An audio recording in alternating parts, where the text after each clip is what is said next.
Welcome to the Be Circle podcast. Together, let's be all God called us to be. Let's dive in. Welcome to the B Circle. We're so glad to have you with us. We're from all over the United States. I flew in from Florida and I'm freezing in Kansas City. But because we love one another and we're mentors and we have an inner circle, we're all here together. That's right. Yes. Yeah. And we would like you to like, subscribe, or share this broadcast so that you could enjoy us and we can enjoy hearing from you.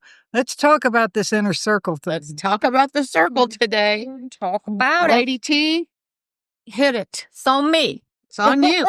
Well, who's in your inner circle? You. And why does that matter? Why does that matter? It's important, I think sometimes that we go through life and we're very content with doing it by ourselves. I'm not talking about marriage or being single or anything like that. By ourselves because our heart was injured or because people let us down. And so we don't want to let people in. I'm good. I'll do this solo. I don't need friends. I don't need people in my life.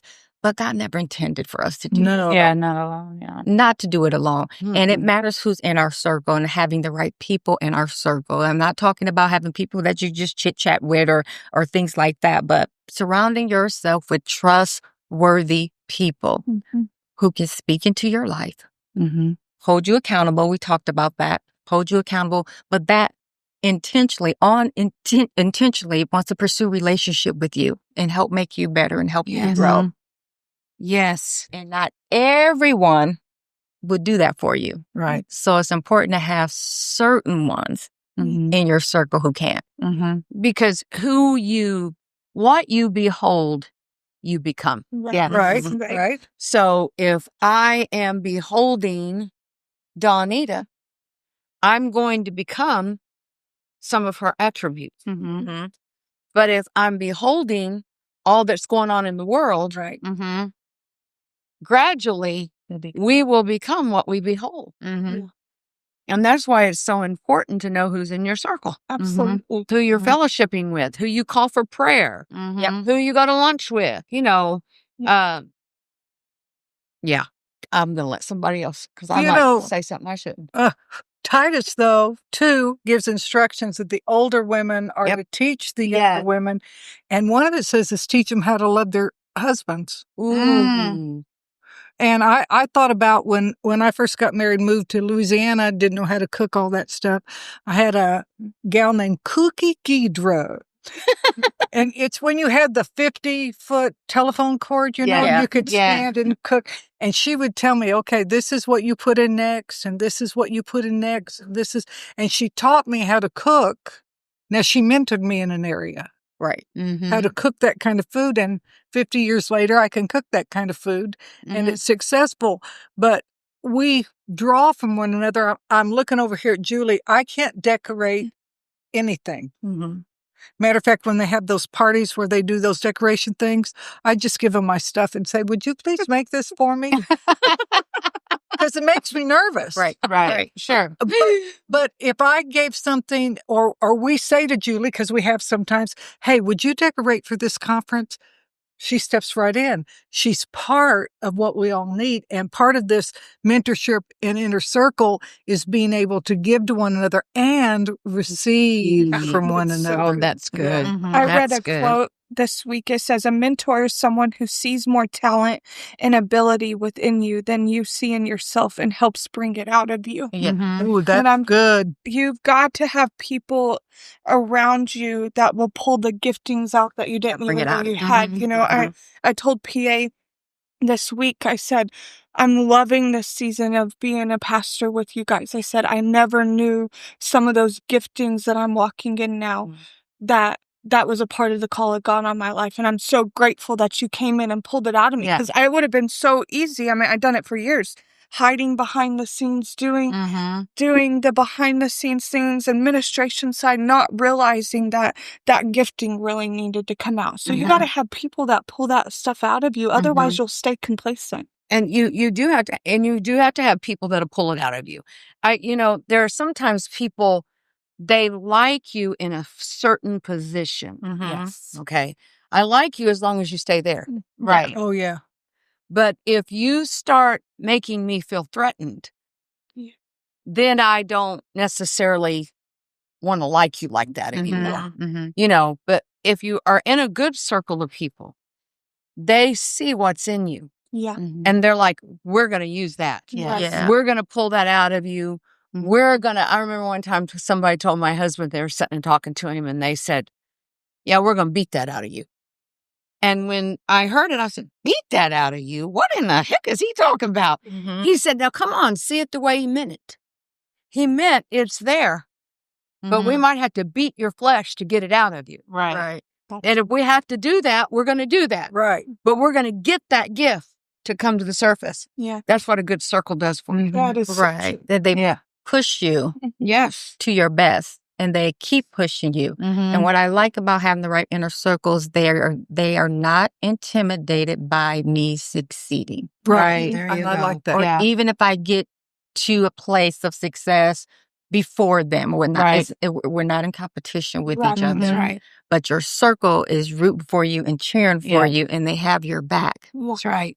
And they're not jealous or intimidated that you're succeeding. And that's when you have to have that grounded friendship and relationships, because you need that support. Sometimes you do when you're succeeding or excelling, you kind of do feel alone, or maybe no one understands all the things that you're going through, the insecurities that may come with the successes, the struggles that may come with that.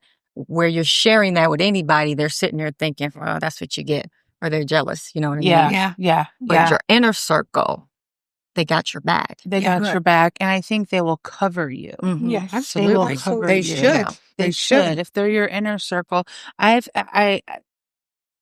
have learned over the years that what you and Tish were talking about how you get different things from different people. Yeah. Right. You get different things from different people, and your inner circle is full of different things from different people. Right. You know, when I want to be told when I want somebody to really talk to me harsh, I'm going to call my friend Trisha, because she can be ugly with me. Yeah.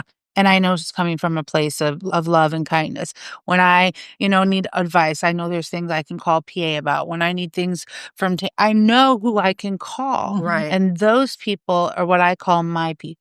Right. They're my Absolutely. people, and I would cover each of you. Absolutely. I would pray for you. I would stand in the gap for you. I told PA a long time ago, me and my husband would fight every devil in hell for her and Pastor Mark. Sure did. You know? And I believe they would. I do too. Absolutely. And can we talk about the difference in a circle of friends and a clique? Yes. Yeah. Can you address that, please? Yes. Yeah. Because, Jingle. 7 Up. we know about some clique. Yeah. Yeah, we all do. And I think sometimes people would like to call us a clique, but we're not. We're accountability partners. That's Yeah. right. There's a difference. And there's a difference. When you're in a clique, there's a leader. Yep. And everybody submits or adheres to that leader, Yeah. whoever's in charge, whatever they're doing. Okay. And it doesn't matter if that leader's wrong. We just want to be in your clique. Right. We just want to be up next to you. But when you're in a circle of friends like this, we have someone who may be a leader, but that leader is for all of us. That's right. And doesn't expect all of us to just be about that leader. Right. We're about each other. That's Yes. Cliques are not about each other. No. Cliques about whoever's in charge of the clique. And if you go against that person that's in charge of the clique, You're out of the you're clique. ostracized. You're no longer a part of the clique. And usually the people that are in charge of cliques are going around trying to get the clique to be against everybody else except for them. You know, That's not what we're about. no, Gretchen Williams, who's a country western singer, there were 5 of them who started out together. 5 girls who all wanted to be in country western music. And she did on an interview, she said all 5 of us are in country music today and successful because we made a covenant, and that was her words, Wow. with each other, that we would support each other. Once one of us made it, we would have that other person come open in our concerts until we have all become successful because we wanted each other to They succeed. preferred one another. And they preferred one another Wow. and pushed one another.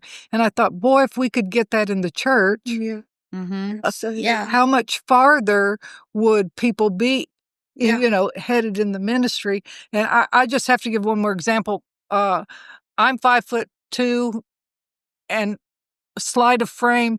I have a son who's 6'2", weighs 300 pounds. He's huge. I have another one that's 6'3", weighs about 230. They're big, big boys. And I have taken off my shoes and stood between them and thought about how foolish would I be if I didn't want them to outgrow me.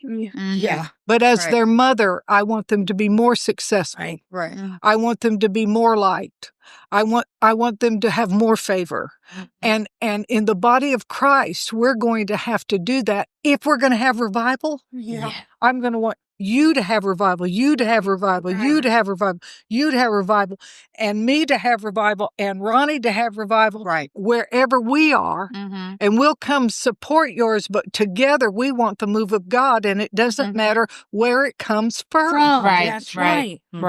So we support one another, that all of us would succeed. Yes, right. Amen. And that's what it's about. It is. Absolutely. You have to also guard your heart when it comes to who you're letting in as well, too. Yeah. And when you're talking about those clicks, okay. So Proverbs 13:20, he who walks with wise men will be wise. There you go. And that's my heart's desire. I want a little wisdom. I need more of that in my life. And God will bring certain people in my life who knows how to speak to me the right way, who has that wisdom that I need, right? But the companion of fools will be destroyed. There we go. And like you said, with the click-ins, again, we want people that's our lives that make us comfortable sometimes. Again, the click, this is how we're going to do things. This is the way it's going to flow and go, and whoever's not with it or for it, you're out or whatnot. But I don't want people in my life bringing in drama. Dude. Hey, can somebody hit an A chord major? I don't want messy people. I always call them messy. I can't handle that. I can't do that. I protect my heart, protect my peace. And if you are threatening my peace of mind, you can't be part of this circle. I can't let you in. At a distance. Maybe that's something you're going to have to work on in time. But I think it's very important that we are guarded about who we let in, not shutting everybody out and not being rude or, you know what I mean, cold-hearted. That's not what I'm talking about. I'm talking about protecting your heart from letting mess and drama and foolishness in, because it will begin to contaminate you. Yes, it will, because I say this statement all the time. I can't hang with people that live where I used to live. Right. That's good.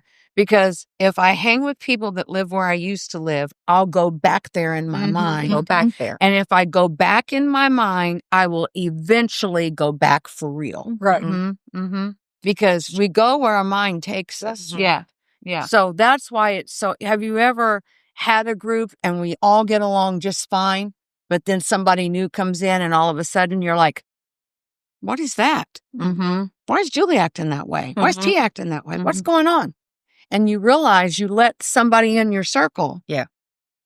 Who's contaminated it. And it begins to affect everybody. And that's why it's so important that you know who is in your life. Everybody can't speak into your life. No. Right. No, and you shouldn't allow everybody to speak in your life. You can't. I remember one time, and this still kind of hurts to even talk about it, but the Lord has healed me. But there was a particular woman who came into my life at a time when the beginning of the church in Kansas City was young, and we were just struggling with the mind of God for everything. And I happened upon a meeting this woman was in, and she just read my mail.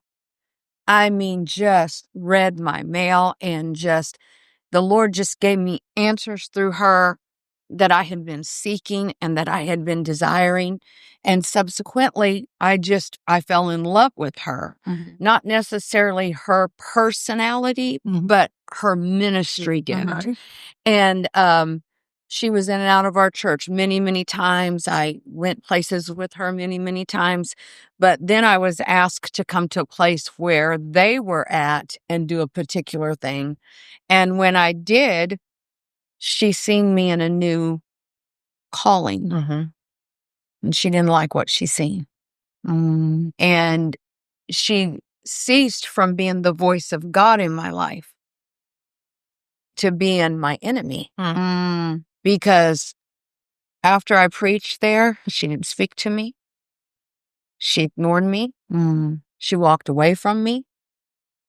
And I realized, and I've said this to you before, some people want you in the role they found you. Oh, that's good. Yes. But if you move from that role, if you go to a new level, graduate to a new level, they don't want you to go to the new level. They want to keep you right here where they found you.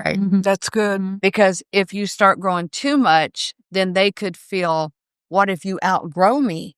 So I need to keep you down here so I can feel greater than what you are. Well, that's not what we're supposed to do. You gave the best illustration with your boys. Yeah. We're supposed to bring people in as leaders, teach them, train them, and encourage them to be better than what we are. Right. You go preach better than I preach. You go get more people healed and saved than I have. Right. Because that is bringing respect and honor to me if you go do what I've taught you and do it better. Right. And that's what we're supposed to build the kingdom. Yes. Build the kingdom. Build it. Build we it. can't build the kingdom if we're building it here and there's no expansion. So you've got to build out, not build where you're at. That's good. Yeah, I like this in 2 Corinthians 6:14. It says, don't continue to team up with unbelievers in mismatched alliances. Okay. Sorry, you're not done. Go ahead. For what partnership is there between righteousness and rebellion? Who could mingle light with darkness? So I have an aunt who's gone to glory right now, but she married an unbeliever. Yeah, talk about it. And she told us that they lived in peace together and just respected each other's boundaries. And I said to her one day, I said, how does that even work? Because if you entered into a covenant with him and you're in a covenant with God, he's not in covenant with God. How did you do that? You were unequally yoked your entire life. And what did she say? She said, well, God told me it was okay. Okay. I said, hey, do we serve the same God? Because I don't think he would tell you that. But she did. Years, 50, 60 years, something like that. They lived in this, but it clearly states in every relationship, I've told my kids that, in every relationship, you need to be equally yoked. You can't be hanging out. Well, I'm going to get them saved. No, you're not. That's not your job. Right. That's not your job. That's the Holy Spirit's job. And the Lord, your job is to witness to people. Right. Because what will happen is you'll bring them into your circle and they'll influence your circle instead of your circle influencing them. Yeah. When my kids were at home, I could always tell when they had been hanging with somebody Yeah. that they were unequally yoked with because they'd have an attitude. Yeah. The way they talked. Disposition, yeah. Just sometimes the way that a certain one of them would walk, I'd be like, okay, I know who you've been with. Who you been hanging around? Yeah, and then it would make them mad, but I would always say, show me your friends. I'll show you your future. And you're acting just like so-and-so. And I don't like the way they act. Don't come up in my house acting like that. And then it would make them mad. Well, you're acting like who you're hanging with. And whether we like it or not, unless we have a strong foundation, people and their behaviors do affect us. Right. Thanks for listening to part 1 of a 2-part podcast with the B-Circle ladies. Tune in next week for part 2. Thanks for watching or listening to the B-Circle. If this week's podcast helped you, or if you want to know more, please contact us at thebcircle@gmail.com. Join us next week for more. Remember, be all that God's called you to be.